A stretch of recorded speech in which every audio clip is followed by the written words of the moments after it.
Joining me here in the Washington studio is former White House coronavirus response coordinator, Dr. Deborah Birx. She's the author of the new book, Silent Invasion, the untold story of the Trump administration, COVID-19, and preventing the next pandemic before it is too late. Dr. Birx, thank you for being with me. Glad to be with you. Thank you. It's going to be hard to hear that, or to relive that moment over and over again.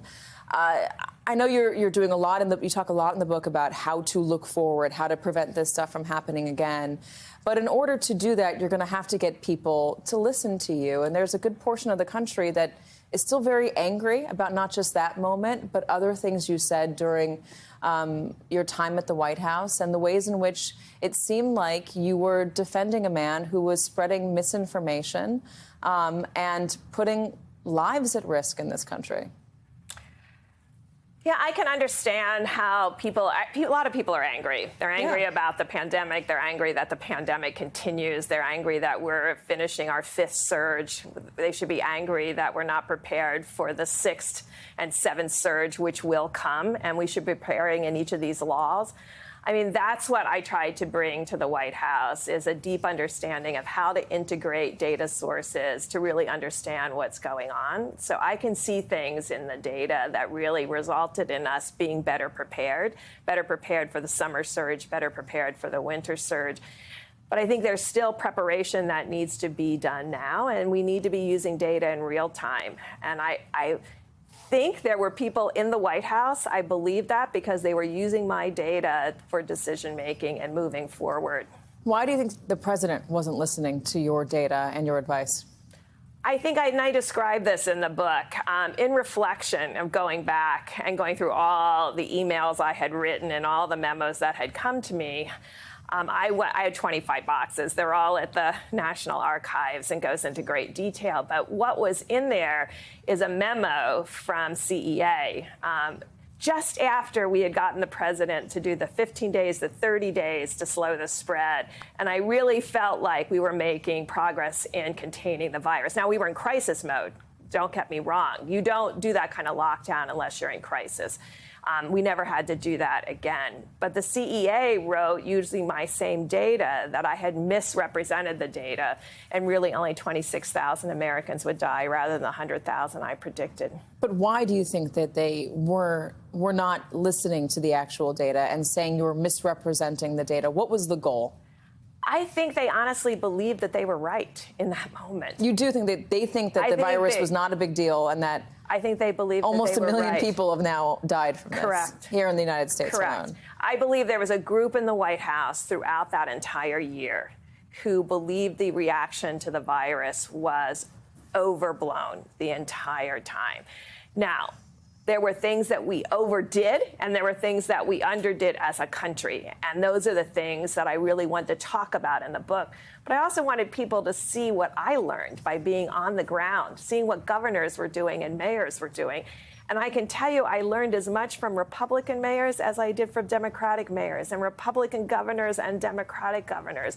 And that was really the important piece of this. Just like you send people into the Ukraine to know what's going on the ground, you can't just be sitting here on a computer. That's what you need to do. You need to go into the states and into the counties and into the communities and listen to people. There is a little bit of reporting today. A House panel released emails today from former top Trump officials that shows them overriding CDC advice that churches stop in-person services and move to remote services to stop the spread of the virus. Part of the spread was happening in churches and places of worship. The administration's lawyers literally changed the medical guidance for political reasons at the time. Were you aware of this as it was happening?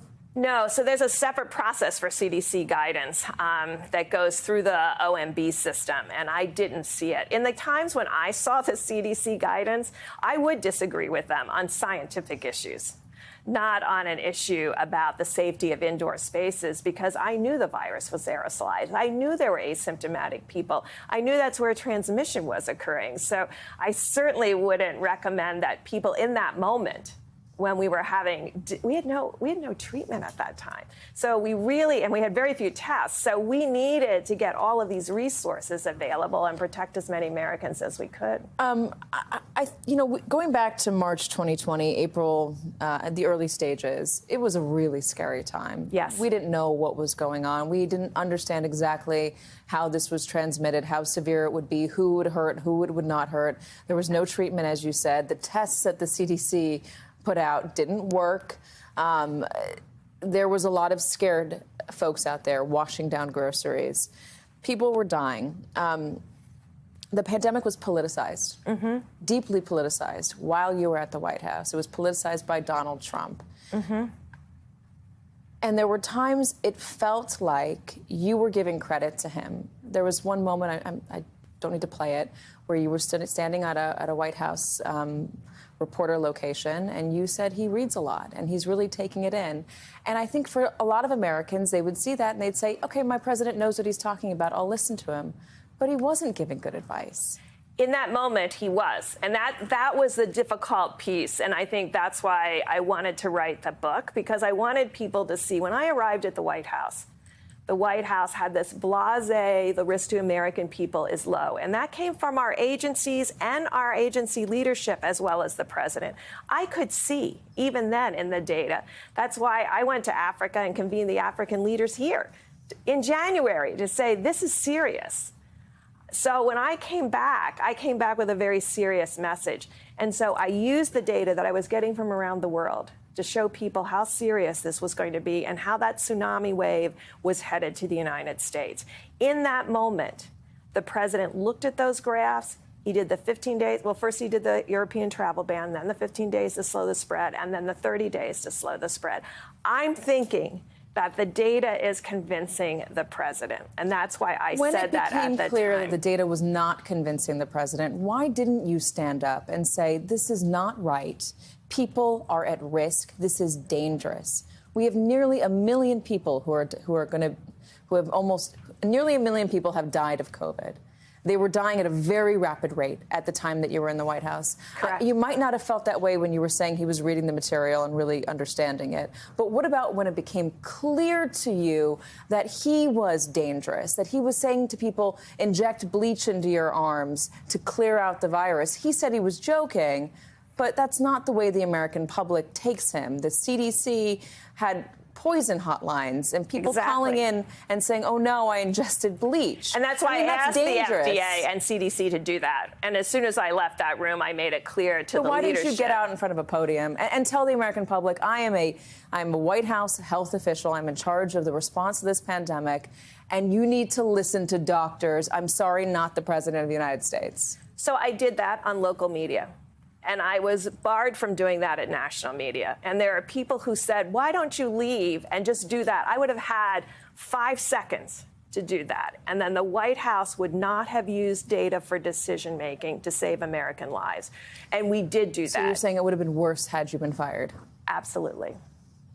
Why write a book and not just send a report to this next administration to say, here's what we need to do? I did. Of course I did. I was sharing data with the Biden administration in November. I was showing them all the data that we were collecting. I was showing them my interpretation of that data. And before I left, I gave them a multi-page report of the things that needed to be corrected. I've done that with Congress. I wasn't seeing the changes that needed to occur. We've lost another 450,000 Americans since March 1st of 2021. We are still making mistakes we don't need to make. I often think about the moment where you talked about your great-grandmother and your grandmother and how your grandmother carried the weight of bringing the Spanish flu, the 1918 flu, into the house and killing her mom. Yes. And that resonated with me. And I wonder how you feel about everything right now. How are you doing after all this? I feel awful every morning when I look at the data and see that we're not acting in real time. I felt awful the whole time I was in the White House. If you look at the pictures, you can see I look exhausted. It's because I'm getting up at 2. I'm going through the data. I'm writing a report every day to the vice president, the task force, cabinet members. I'm writing a weekly report to every single governor saying this is what you need to do. And I'm going out and doing local media. You have to do what you can to change the needle and the response. And I think if you talk to governors, they'll tell you that I had that impact. I know that's difficult to see from the national media perspective, but I think if you went in and looked at those local media hits, you would see that I was saying the opposite of what the president was saying. And that was so important to me to be clear about that I went to the vice president and said those very words in August. I said, I am going out and saying exactly the opposite of what the president is saying. And he said, do what you need to do. And that's what I did.